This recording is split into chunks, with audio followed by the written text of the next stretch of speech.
ಇದು ಚಂದ್ರಶೇಖರ್ ಬಂಡಿಯಪ್ಪ ಅವರು ಬರ್ದಿದ್ದ ಕತೆ.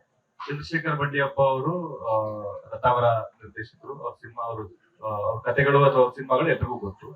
ಅವರು ಎಸ್ ಸರ್ ಜೊತೆ ಅಸೋಸಿಯೇಟ್ ಆಗಿದ್ರು. ನಾನು ಎಸ್ ಸರ್ ಜೊತೆ ಅಸಿಸ್ಟೆಂಟ್ ಆಗಿ ಕೆಲಸ ಮಾಡ್ತಾ ಇದ್ದೆ. ಐ ಥಿಂಕ್ ವೀರ ಪರಂಪರೆ ಅಂತ ಅನ್ಸುತ್ತೆ.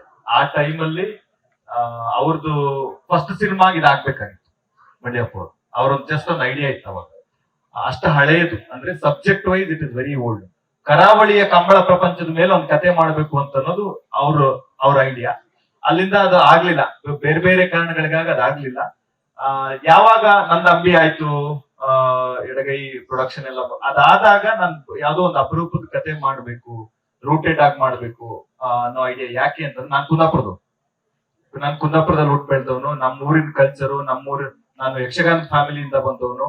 ನಮ್ಮ ಇಡೀ 4-6 ತಲೆಮಾರುಗಳೆಲ್ಲದೂ ಯಕ್ಷಗಾನದ ಸಂಬಂಧಪಟ್ಟ ಕಲಾವಿದರಿದ್ದಾರೆ, ಚಂಡೆಯವರಿದ್ದಾರೆ, ಮೊದ್ಲೆಯವರಿದ್ದಾರೆ, ಭಾಗವತರಿದ್ದಾರೆ, ಎಲ್ಲ ಕೆಲಸಗಳನ್ನ ಮಾಡ್ಕೊಂಡು ಬಂದವರು. ಸೊ ನಮ್ಮ ಊರಿನ ವಂಡಾರ ಅಂತ ಒಂದು ಊರಿದೆ, ನಿಮ್ಗೆ ಗೊತ್ತಿರುತ್ತೆ. ಒಂದು 150-200-180 ವರ್ಷದ ಇತಿಹಾಸ ಇದೆ ಕಂಬಳಕ್ಕೆ, ವಂಡಾರಿನ ಕಂಬಳಕ್ಕೆ. ಆ ತರದ ಒಂದು ಕಂಬಳದ ಪ್ರಪಂಚದ ಮೇಲೆ ಕತೆ ಮಾಡ್ಬೇಕು ಅನ್ನೋ ಐಡಿಯಾ ಹಂಗ್ ಶುರುವಾಗಿ. ಅದಾದ್ಮೇಲೆ ಕಾಂತಾರ ಬಂತು. ಬಟ್ ನಿಮ್ ಪ್ರಶ್ನೆ ಕಾಂತಾರಕ್ಕೂ ಇದಕ್ಕೂ ಸಿಮಿಲಾರಿಟೀಸ್ ಆ ತರದ್ ಏನೋ ಕೇಳಿದ್ರಿ ನೀವು. 100% ಇತ್ತು. ಆದ್ರೆ Kantara is milestone cinema. ಒಂದು ಮೈಲಿಗಲ್ಲು ಸಿನಿಮಾ ಬಂತ. ಮುಂಗಾರು ಮಳೆ ಬಂದ 10 ವರ್ಷ ಆದ್ರೂ ಲವ್ ಸ್ಟೋರಿ ಮಾಡಿದ್ರೆ ಇದು ಮುಂಗಾರು ಮಳೆನಾ ಅಂತ ಕೇಳ್ತಾ ಇರ್ತಾರೆ. ಅಂದ್ರೆ ಜನರ ಮೇಲೆ ಅಷ್ಟರ ಮಟ್ಟಿಗಿನ ಪರಿಣಾಮ ಬೀರಿರೋ ಕಥೆಗಳು. ಫಾರ್ ಎಕ್ಸಾಂಪಲ್, ನಾನು ತುಂಬಾ ಕಡೆ ಈ ಎಕ್ಸಾಂಪಲ್ ಹೇಳಿದೀನಿ. ಪುಷ್ಪ ಬಂದಾದ್ಮೇಲೆ ದಸರಾ ಟ್ರೇಲರ್ ನೋಡಿದಾಗ ಎಲ್ರು ಅದು ಇದು ಒಂದೇ ತರದ ಸಿನಿಮಾ ಅಲ್ವಾ ಅಂತ ಅನ್ಕೊಂಡ್ರು. ಆದ್ರೆ ಸಿನಿಮಾ ಥಿಯೇಟರ್ ಒಳಗಡೆ ಹೋದಾಗ ಗೊತ್ತಾಯ್ತು ಅದೇ ಬೇರೆ ಸಿನಿಮಾ, ಇದೇ ಬೇರೆ ತರ ಸಿನಿಮಾ ಅಂತ. ಮೇಲ್ನೋಟಕ್ಕೆ ಪ್ರಪಂಚ ಒಂದೇ ಆಗಿರೋದ್ರಿಂದ, ಅಂದ್ರೆ ವರ್ಡ್ ಆಫ್ ಕರಾವಳಿ, ವರ್ಡ್ ಆಫ್ ಕನ್ನಡ ಒಂದೇ ಆಗಿರೋದ್ರಿಂದ ಹಂಗ ಅನ್ಸುತ್ತೆ. ಆದ್ರೆ ಅವೆರಡು ಬೇರೆ ಬೇರೆ ಕಥೆಗಳು.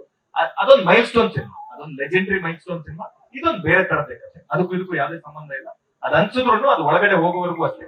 ಚಿತ್ರಮಂದಿರದ ಒಳಗಡೆ ಹೋದ್ಮೇಲೆ ಇದೊಂದು ಬೇರೆ ಪ್ರಪಂಚ, ಅದೊಂದು ಬೇರೆ.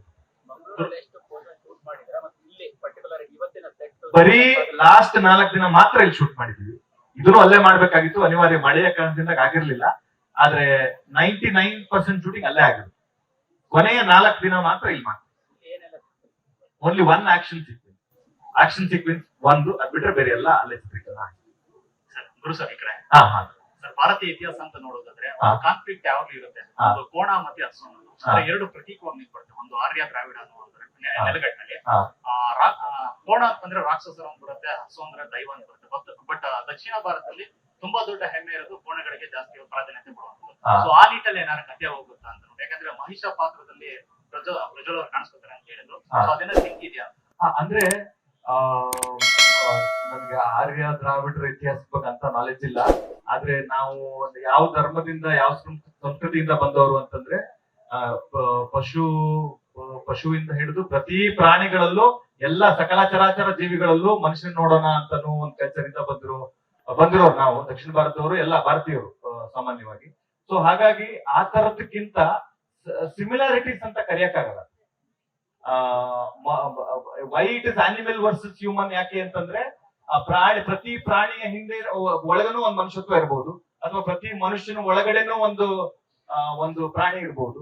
ಯಾಕೆ ಅಂತ ಅನ್ನೋದು ಎಲ್ಲ ಇತಿಹಾಸದಲ್ಲೂ, ಎಲ್ಲಾ ಉದಾಹರಣೆಗಳಲ್ಲೂ ಪ್ರೂವ್ ಆಗ್ತಾ ಹೋಗಿದೆ. ಆ ತರದೊಂದು ಎಲಿಮೆಂಟ್ ಅನ್ನ ಸ್ಟ್ರೈಕ್ ಮಾಡಬಹುದು ಅಂತ ಅನ್ಸುತ್ತೆ. ಸರ್, ಮಹಿಷನ ಗೆಟಪ್ ಹಾಕಿದಂತ ಸಾಕಷ್ಟು ಸಿನಿಮಾಗಳು ಸೂಪರ್ ಹಿಟ್ ಆಗಿದೆ. ಸೊ ಈ ಪಾತ್ರಕ್ಕೆ ಆ ಲುಕ್ ನಲ್ಲಿ ನೀವು ಕಾಣಿಸ್ಕೊಳ್ಳೋದು, ಆ ತಯಾರಿ ಮತ್ತೆ ಅದನ್ನ ಹಾಕೊಂಡಾದಂತ ಒಂದು ವೈಬ್ರೇಷನ್ ಸ್ಟಾರ್ಟ್ ಆಗಿದೆ ಆ ಪಾತ್ರಕ್ಕೋಸ್ಕರ. ಸೊ ಹೇಗಿತ್ತು ಅಂತ, ಮತ್ತೆ ಪಾತ್ರದ ಹೆಸರು ಸರ್, ಎಲ್ಲಾ ಕಡೆ ನೋಡೋದಾದ್ರೆ ಎಲ್ಲರ ಪಾತ್ರ ಮಾಯಿಂದನೇ ಸ್ಟಾರ್ಟ್ ಆಗಿದೆ. ಕಾಕತಾಳಿ, ಮಾವೀರ, ಮಾಬಲ, ನಿಮ್ದು ಏನಾದ್ರು ಮಹಿಷ ನನ್ನ ಹೆಸರು ಸಿನಿಮಾಲ್ಲಿ ದನ ಅಂತ, ಧನಂಜಯ. ಸೊ ಕೋಣ ದನ ಎರಡೂ ಇದೆ ಸಿನಿಮಾದಲ್ಲಿ. ಬಟ್ ಸುಮ್ನೆ ಹೇಳೋದಲ್ಲ, ನಿಜವಾಗ್ಲೂ ಆ ವೇಷ ಧರಿಸಿದಾಗ ಆ ಒಂದು ಎನರ್ಜಿ ಬಾಡಿಯಲ್ಲಿ ಬರೋದು, ಅದನ್ನ ತಡಿಯೋದ್ ಕಷ್ಟ. ಮೊದಲನೇ ಬಾರಿಗೆ ಹಾಕ್ದಾಗ ಒಂದು 5-10 ನಿಮಿಷ, ಅಂದ್ರೆ ಅದನ್ನ ಹಾಕ್ಬೇಕಾದ್ರೆ ಅವರು ಕಟ್ತಿರ್ತಾರೆ ಪೇಂಟಿಂಗ್, ಒಂದ್ 10 ನಿಮಿಷ ನಿಲ್ಲಿ ಅಂತ ಹೇಳಿ ನಾನು ಒಬ್ನೇ ಕೂತ್ಕೊಂಡೆ ಅದನ್ನ ಡೈಜೆಸ್ಟ್ ಮಾಡ್ಕೊಳ್ಳೋದಕ್ಕೆ. ಅದನ್ನ ಹಾಕಿ ಆ ಗೆಜ್ಜೆ ಕಟ್ಟಿ ನಡಿಬೇಕಾದ್ರೆ ಆ ಒಂದು ಎನರ್ಜಿ ಇಸ್ ಫ್ಯಾಬ್ಯುಲಸ್, ಬೇರೆನೆ ಕತೆ. ಅದು ಸುಮಾರು ಒಂದು 30 kg ಇರುತ್ತೆ ಪೂರ್ತಿ ವೇಷ ಹಾಕೊಂಡಾಗ. ಬಟ್ ಫೈಟ್ ಮಾಡ್ಬೇಕಾದ್ರೆ ಆಗ್ಲಿ, ಅದೇ ವೇಷದಲ್ಲಿ ನಮ್ಗೆ ಇಡೀ ಫೈಟ್ ಇದೆ. ಅದನ್ನ ಮಾಡ್ಬೇಕಾದ್ರೆ ಆಗ್ಲಿ ಸಂಜೆ 6 ಗಂಟೆಯಿಂದ ಬೆಳಿಗ್ಗೆ 6 ಗಂಟೆ ತನಕ ಅದ್ರಲ್ಲೇ ಇರ್ತೀವಿ. ಬಟ್ ಸುಸ್ತಂತ ಅನ್ನಿಸ್ತಾ ಇಲ್ಲ ನನ್ಗೆ. ಸೊ ಅದು ಆ ವೇಷ ಕೊಡುವಂತ ಒಂದು ಎನರ್ಜಿ ಅನ್ಸುತ್ತೆ. ಯಾಕಂದ್ರೆ ನಮ್ಮ ಯಕ್ಷಗಾನ ಮಾಡೋರು ಅವರೇ ಬಂದು ನಮಗೆ ವೇಷ ಹಾಕ್ತಿದ್ದಾರೆ, ಪೇಂಟಿಂಗ್ ಹಾಕ್ತಿದ್ದಾರೆ. ಅವರಲ್ಲಿ ಹೇಗೆ ಸರ್ ನೀವು 6 ಗಂಟೆ ಸಂಜೆಯಿಂದ 6 ಗಂಟೆವರೆಗೂ ಇದೇ ಇರ್ತೀರಾ? ನಮಗೆ 1 ಅವರ್ ಇರುತ್ತೆ ಆಟ, ಅದಾದ್ಮೇಲೆ ತೆಗಿತೀವಿ. ನೀವ್ ಹೇಗಿದ್ದೀರಾ ಅಂತ ಹೇಳಿದೆ. ನೀವ್ ಹೇಳಿದ್ರಲ್ಲ ಗುರು, ಇದಿದ್ ಸಾಕು ನನ್ಗೆ ಅಂತ. ಇಲ್ಲೇ ಒಂದು ವಿಕ್ಟ್ರಿ ಆಯ್ತು ನನ್ಗೆ, ಇದೇ ನನ್ಗೊಂದು ಸಕ್ಸಸ್ ಇದು ಹಾಕಿದಕ್ಕೆ ಅಂತ. ಬಟ್ ಆ ವೇಷದಲ್ಲಿ ಫೈಟ್ ಮಾಡಿ ನನ್ನ ನಾನೇ ಮಾನಿಟರ್ ಇಲ್ಲ ಫೋಟೋಲ್ ನೋಡ್ಬೇಕಾದ್ರೆ, ನಿಮ್ಗೆ ತೋರಿಸಿ ಒಂದಷ್ಟು ಫೋಟೋಸ್ ತಗೊಂಡಿದೀವಿ. ಫೋಟೋ ಅಲ್ಲಿ ನೋಡ್ಬೇಕಾದ್ರೆ ನಾನೇನಾ ಅಂತ. ಇವತ್ತು ಬೆಳಿಗ್ಗೆ ತಾಯಿಗೆ ಹುಷಾರಿಲ್ಲ, ಕಾಲಿಗೆ ಆಪರೇಷನ್ ಆಗಿದೆ. ಸೊ ಶೂಟಿಂಗ್ ಬರ್ಬೇಕಂದ್ರೆ ತುಂಬಾ ಆಸೆ ಅವ್ರಿಗೆ. ನಾನು ಯಾವ್ದೇ ಶೂಟಿಂಗ್ ಈ ತರ ಇದ್ದಾಗ ಬಂದೇ ಬರ್ತಾರೆ.